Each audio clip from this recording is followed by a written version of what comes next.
Kuttippuram bus അപകടം ഗൌരവകരമാണെന്ന് ഗതാഗത മന്ത്രി CP ജോൺ തൃശൂരിൽ മാധ്യമപ്രവർത്തകരോട് സംസാരിക്കുകയായിരുന്നു മന്ത്രി. ബസിന്റെ ഓവർ സ്പീഡാണ് അപകട കാരണമെന്നാണ് പ്രാഥമിക നിഗമനം. പോസ്റ്റ് ക്രാഷ് എൻക്വയറി നടന്നുകൊണ്ടിരിക്കുകയാണ്. ഇത്തരം അപകടങ്ങൾ ആവർത്തിക്കരുത്.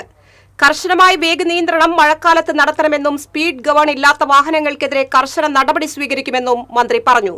ഒരു സ്റ്റേജ് കാരിയർ ബസ് എന്നുള്ള നിലയ്ക്ക് അത് ഓവർ സ്പീഡ് പോയി എന്നാണ് പ്രാഥമികമായിട്ടുള്ള അന്വേഷണത്തിൽ കാണുന്നത്. ഇപ്പോൾ നമ്മൾ ട്രാൻസ്പോർട്ട് കമ്മീഷണർ കഴിഞ്ഞ കൊട്ടാരക്കര അപകടത്തിന് ശേഷം എന്ത് അപകടം ഉണ്ടായാലും അത് പോലീസ് കേസ് ആവുന്നതിന് പുറമെ ഒരു 5 day എൻക്വയറി, അതിന് പോസ്റ്റ് ക്രാഷ് എൻക്വയറി എന്നാണ് പേരിട്ടിട്ടുള്ളത്. വിത്തിൻ 5 days ഒരു എൻക്വയറി കണ്ടക്ട് ചെയ്യും. ഓക്കെ, അപ്പോൾ അത് നടന്നുകൊണ്ടിരിക്കുകയാണ്. അത് വളരെ ദൗർഭാഗ്യകരമായിട്ടുള്ളൊരു സംഭവമായിപ്പോയി. നിങ്ങൾ വീഡിയോ കണ്ടല്ലോ, എല്ലാവരും വീഡിയോ കണ്ടല്ലോ. അപ്പോൾ വീഡിയോ കാണുമ്പോൾ തന്നെ നമുക്കറിയാമല്ലോ അതിലത്തെ പ്രോബ്ലംസ് അറിയാൻ പറ്റും. എന്തായാലും അതിനെ ആവർത്തിക്കരുത്. ഇന്നിപ്പോൾ ഇവിടുത്തെ RTO മലപ്പുറവും തൃശ്ശൂരും ഉള്ള RTOയോട് തന്നെ കണ്ടിരുന്നു. അദ്ദേഹത്തോടും പറഞ്ഞിട്ടുണ്ട് കർശനമായിട്ടുള്ള സ്പീഡ് നിയന്ത്രണം പ്രത്യേകിച്ച് ഈ മഴക്കാലത്ത് നടത്തണം. അതേപോലെ സ്റ്റേജ് കാരിയർക്കെല്ലാം ഗവർണർമാരുണ്ടെന്നാണ് വെപ്പ്.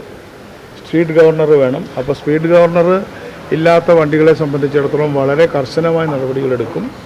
ഇപ്പോൾ ഈ ഹൈവേയിൽ സ്പീഡ് കൂട്ടാമെന്നുള്ളതിൻ്റെ പേരിൽ അവർ പലപ്പോഴും ഹൈവേ കൂടെ അങ്ങ് പോവുകയാണ്, താഴെയുള്ള റോഡിൽ കൂടെ പോകുന്നില്ല. അപ്പോൾ അതിനെ സംബന്ധിച്ച് നമുക്കൊരു ഡിസിഷൻ ആവശ്യമുണ്ട്. എന്തായാലും വളരെ ഗൗരവത്തോടെ ഗവൺമെൻറ് കാണുന്നുണ്ട്.